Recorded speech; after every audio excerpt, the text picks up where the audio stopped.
जय श्री कृष्ण। भगवान श्री कृष्ण आदि का काम्यक वन में आगमन, उनके साथ पांडवों की बातचीत और उनका वापस लौटना। वैशंपायन जी कहते हैं, जन्मेजय जब भोज, वृष्णि, अंधक आदि वंशों के यादव, पंचाल के दृष्टद्युम्न, चेदी देश के दृष्टकेतु एवं के देश के सगे संबंधियों को यह संवाद मिला कि पांडवगण अत्यंत दुखी होकर राजधानी से चले गए और काम्यक वन में निवास कर रहे हैं, तब वे कौरवों पर बहुत चिढ़कर क्रोध के साथ उनकी निंदा करते हुए अपना कर्तव्य निश्चय करने के लिए पांडवों के पास गए। सभी क्षत्रिय भगवान श्री कृष्ण को अपना नेता बनाकर धर्मराज युधिष्ठिर के चारों ओर बैठ गए। भगवान श्री कृष्ण ने युधिष्ठिर को नमस्कार करके बड़ी खिन्नता के साथ कहा, राजाओं, अब यह बात निश्चित हो गई है कि पृथ्वी दुरात्मा दुर्योधन, कर्ण, शकुनी और दुशासन का खून पिएगी। यह सनातन धर्म है कि जो मनुष्य किसी को धोखा देकर सुख भोग कर रहा हो, उसे मार डालना चाहिए। अब हम लोग इकट्ठे होकर कौरवों और उनके सहायकों को युद्ध में मार डालें तथा धर्मराज युधिष्ठिर का राज सिंहासन पर अभिषेक करें। अर्जुन ने देखा कि हम लोगों का तिरस्कार होने के कारण भगवान श्री कृष्ण क्रोधित हो गए हैं और अपना काल रूप प्रकट करना चाहते हैं। तब उन्होंने लोक महेश्वर सनातन पुरुष भगवान श्री कृष्ण को शांत करने के लिए उनकी स्तुति की। अर्जुन ने कहा, श्री कृष्ण, आप समस्त प्राणियों के हृदय में विराजमान अंतर्यामी आत्मा हैं। सारा जगत आपसे ही प्रकट होता और अंततः आप में ही समा जाता है। समस्त तपस्याओं की अंतिम गति आप ही है। आप नित्य यज्ञ स्वरूप है। आपने अहंकार स्वरूप भौमासुर को मारकर मणि के दोनों कुंडल इंद्र को दिए तथा इंद्र को इंद्रत्व भी आपने ही दिया है। आपने जगत के उद्धार के लिए मनुष्यों में अवतार ग्रहण किया है। आप ही नारायण और हरि के रूप में प्रकट हुए थे। आप ब्रह्मा, सोम, सूर्य, धर्म, दाता, यमराज, अग्नि, वायु, कुबेर, रुद्र, काल, आकाश, पृथ्वी और दिशा स्वरूप हैं। पुरुषोत्तम, आप स्वयं अजन्मा और चराचर जगत के सृष्टा है। आपने ही अदिति के यहाँ वामन विष्णु के रूप में अवतार ग्रहण किया था। उस समय आपने केवल 3 पग से स्वर्ग, मृत्यु और पाताल लोकों को नाप लिया। सर्वस्व रूप आप सूर्य में उनकी ज्योति के रूप में रहकर उन्हें प्रकाशित करते हैं। आपने विभिन्न प्रकार के सहस्त्रों अवतार ग्रहण करके धर्म विरोधी असुरों का संहार किया है। आपने सर्वैश्वर्यमयी द्वारिका नगर को अपना कर लीला का विस्तार किया है और अंत में आप उसे समुद्र में डुबा देंगे। आप सर्वथा स्वतंत्र है। ऐसा होने पर भी मधुसूदन, आप में क्रोध, ईर्ष्या, द्वेष, असत्यता और क्रूरता नहीं है। कुटिलता तो भला हो ही कैसे सकती है।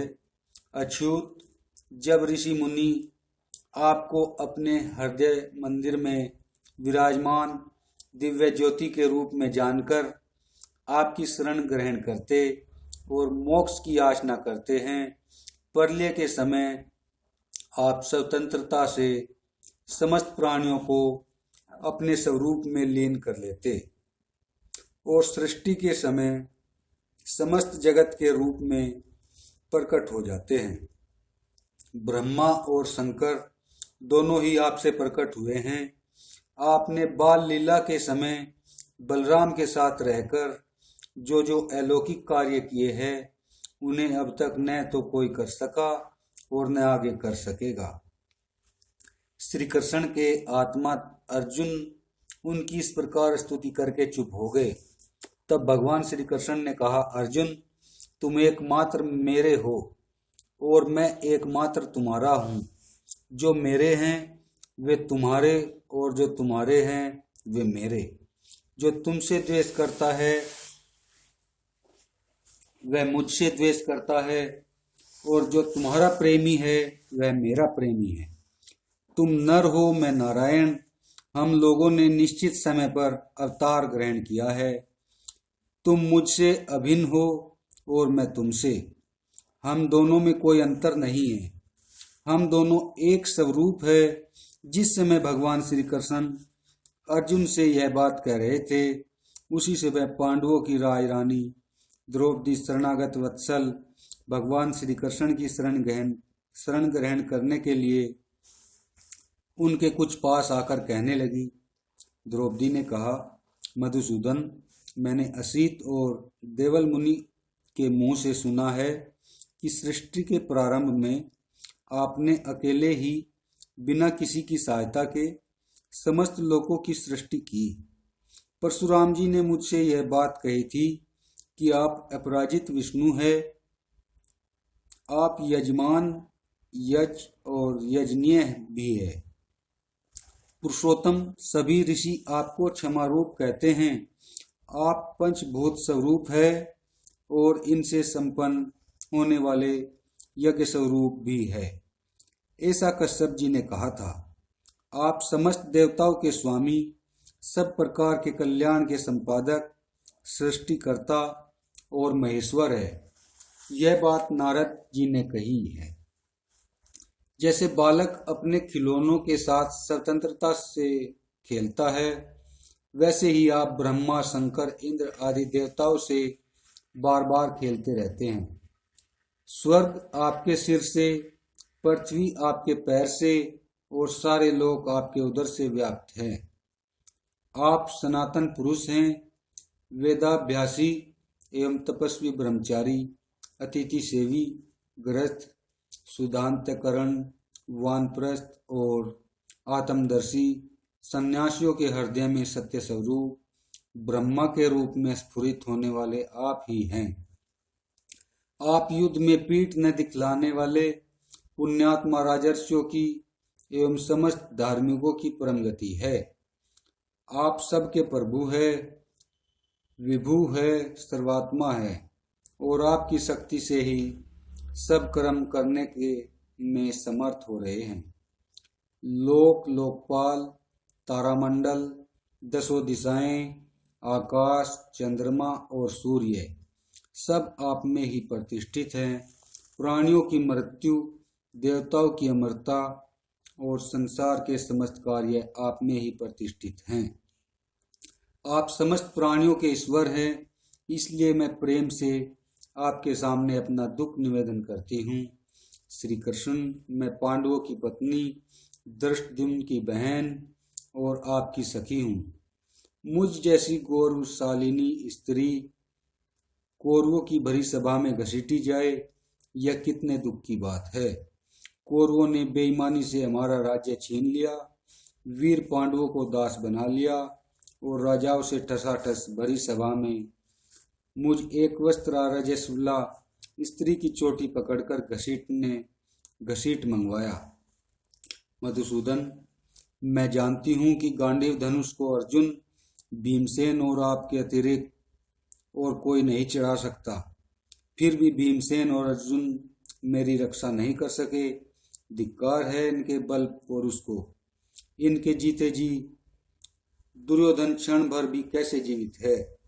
यह वही दुर्योधन है जिसने अजात शत्रु सरलचित पांडवों को इनकी माता के साथ हस्तिनापुर से निकाल दिया था। इसी ने भीमसेन को विष देकर मार डालने की चेष्टा की थी। भीमसेन की आयु शेष थी, विष बच गया, वे जी गए, यह दूसरी बात है। जिस समय भीमसेन प्रमाण कोटि वट के नीचे सो रहे थे, उस समय दुर्योधन ने इन्हें रस्सी से बांधकर गंगा में डाल दिया था। अवश्य ही ये रस्सी तोड़ ताड़ कर तैर कर निकल आए। सांपों से डसवाने में भी उसने कोई कसर नहीं की।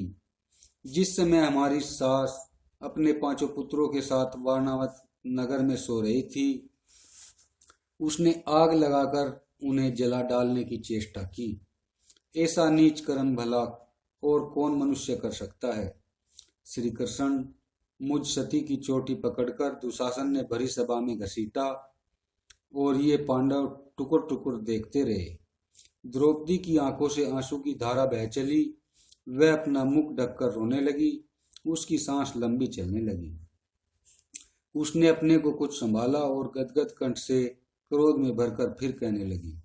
द्रौपदी ने कहा, श्री कृष्ण, 4 कारणों से तुम्हें सदा मेरी रक्षा करनी चाहिए। एक तो तुम मेरे संबंधी हो, दूसरे अग्निकुंड में से उत्पन्न होने के कारण मैं गौरवशालिनी हूँ, तीसरे तुम्हारी सच्ची प्रेमिका हूँ और चौथे तुम पर मेरा पूरा अधिकार है तथा तुम मेरी रक्षा करने में समर्थ हो।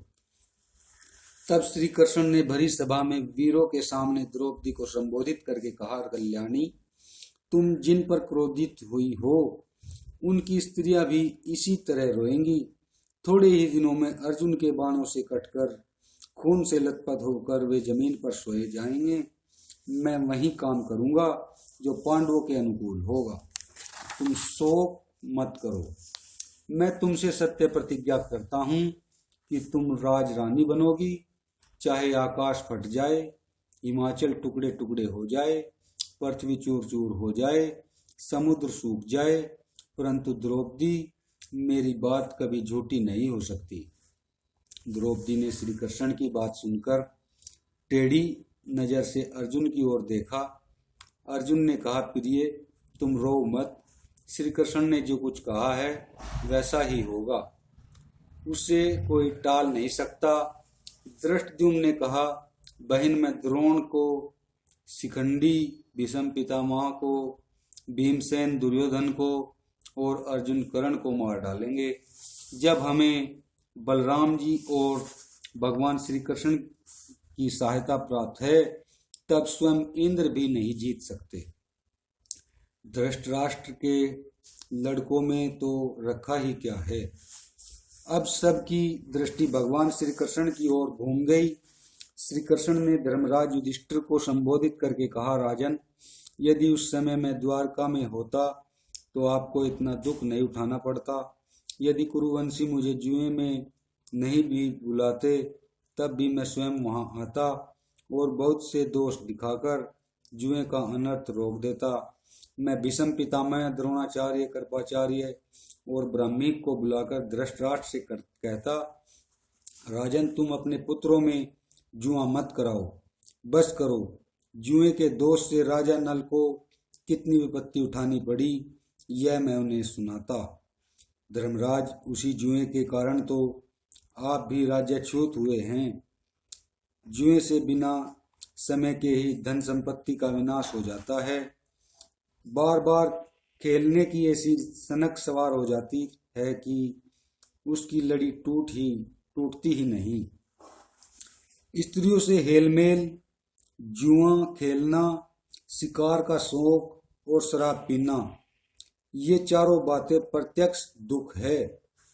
इनसे मनुष्य श्री भ्रष्ट हो जाता है। यूं तो चारों बातें बुरी है, परंतु उनमें जुआ सबसे बढ़ चढ़कर है। जुए से एक दिन में ही सारी संपत्ति का नाश हो जाता है। मनुष्य बुरी आदत में फंस जाता है। धर्म, अर्थ आदि का बिना भोगे ही नाश हो जाता है और इसके कारण मित्रों में भी गाली गलौज होने लगता है। मैं राजा धृतराष्ट्र को जुए के और भी बहुत से दोष बतलाता। यदि वे मेरी बात मान लेते तो कुरुवंश का कल्याण होता, धर्म की रक्षा होती। यदि वे मेरी हितैषी पूर्ण प्रिय बातों को स्वीकार नहीं करते तो मैं बलपूर्वक उन्हें दंड देता। यदि उनके ज्वारी सभासद मित्र अन्यायवश उनका पक्ष लेते तो मैं उन्हें मार डालता। उस समय मेरे द्वारिका में न रहने से ही आपने जुआ खेलकर घर बैठे विपत्ति बुला ली और आज मैं आपको इस विपत्ति में देख रहा हूँ। युधिष्ठिर ने पूछा, श्री कृष्ण, तुम उस समय द्वारिका में नहीं तो कहाँ थे और कौन सा काम कर रहे थे? भगवान श्री कृष्ण ने कहा, धर्मराज, उस समय में साल्व का और उसके नगरकार विमान शोभ का नाश करने के लिए द्वारिका से बाहर चला गया था। जिस समय आपके राजसूय यज्ञ में मेरी अगर पूजा की गई थी और शिशुपाल की दुष्टता के कारण मैंने उसे भरी सभा में चक्र के द्वारा मार डाला था, उस समय मैं तो यहाँ था और उधर शिशुपाल की मृत्यु का समाचार पाकर साल्व ने द्वारका पर चढ़ाई कर दी। वह अपने सप्त धातु निर्मित शोभ विमान पर बैठकर बड़ी क्रूरता के साथ द्वारका के कुमारों का संहार करने लगा। बाग बगीचे महल नष्ट भ्रष्ट होने लगे। उसने वहां लोगों से इस प्रकार पूछा कि यादव धम मूर्ख कृष्ण कहाँ है? मैं उसका घमंड चूर चूर कर दूंगा। वह जहाँ होगा वहीं मैं उसके पास जाऊंगा। मैं अपने शस्त्र की सौगंध खाकर कहता हूँ कि मैं कृष्ण को मारे बिना नहीं लौटूंगा। साल्व ने लोगों से और भी कहा कि विश्वासघाती कृष्ण ने मेरे मित्र शिशुपाल को मार डाला है, इसलिए आज मैं उसे यमराज के हवाले करूंगा। धर्मराज, साल्व ने बहुत कुछ बक झककर द्वारका में बहुत उधम मचाया और शोभ विमान पर बैठकर मेरी बाट जोहने लगा। मैं जब यहाँ से चलकर द्वारका पहुँचा और मैंने वहाँ की दशा देखी, तब मुझे बहुत क्रोध आया और मैंने उसकी करतूत पर विचार करके यही निश्चय किया कि उसको मार डालना चाहिए। मैंने जब द्वारका से बाहर निकलकर उसकी खोज की, तब वह समुद्र के एक भयानक द्वीप में अपने शोभ विमान सहित मिला। मैंने 5 जने शंख बजाकर युद्ध के लिए साल्व को ललकारा। कुछ समय तक हम लोगों में घोर युद्ध होता रहा। अंत में मैंने साल्व समेत समस्त दानवों को मारकर धराशायी कर दिया। यही कारण है कि मैं उस समय द्वारकापुरी में नहीं था। जब मैं लौटकर द्वारका पहुंचा, तब मालूम हुआ कि हस्तिनापुर में कपट दूत के द्वारा आप लोगों को जीत लिया गया है। उसी समय मैं वहां से चल पड़ा और हस्तिनापुर होकर यहाँ आया हूँ। भगवान श्री कृष्ण ने युधिष्ठिर के पूछने पर साल्ववध की कथा विस्तार से सुनाई और अंत में उनसे द्वारका जाने की अनुमति मांगी। अनुमति मिल जाने पर भगवान श्री कृष्ण ने धर्मराज युधिष्ठिर को प्रणाम किया। भीमसेन ने भगवान श्री कृष्ण का सिर चूमा। श्री कृष्ण और अर्जुन गले लगे। नकुल और सहदेव ने उन्हें प्रणाम किया। धौम्य पुरोहित ने उनका सम्मान किया। द्रौपदी ने अपने आंसुओं से श्री कृष्ण को भिगो दिया। श्री कृष्ण अपने स्वर्ण रथ में सुभद्रा और अभिमन्यु को बैठाकर युधिष्ठिर को बार बार धीरज दे द्वारका के लिए रवाना हुए। तदंतर धृष्टद्युम्न ने द्रौपदी के पुत्रों को लेकर अपने नगर के लिए प्रस्थान किया। शिशुपाल के पुत्र धृष्टकेतु ने अपनी बहन क्रेणुमती नकुल की स्त्री को लेकर अपनी नगरी शुक्तिमती की यात्रा की। सभी राजा महाराजा अपने अपने देश लौट गए। पांडवों ने बहुत समझा बुझाकर अपनी प्रजा को लौटाना चाहा, परंतु लोग लौटे नहीं। वह दृश्य बड़ा अद्भुत था। किसी प्रकार सबके लौटने पर धर्मराज युधिष्ठिर ने ब्राह्मणों का सत्कार किया और उनसे आगे जाने की आज्ञा मांगी और सेवकों से कहा, तुम लोग रथ तैयार करो। जय श्री कृष्ण।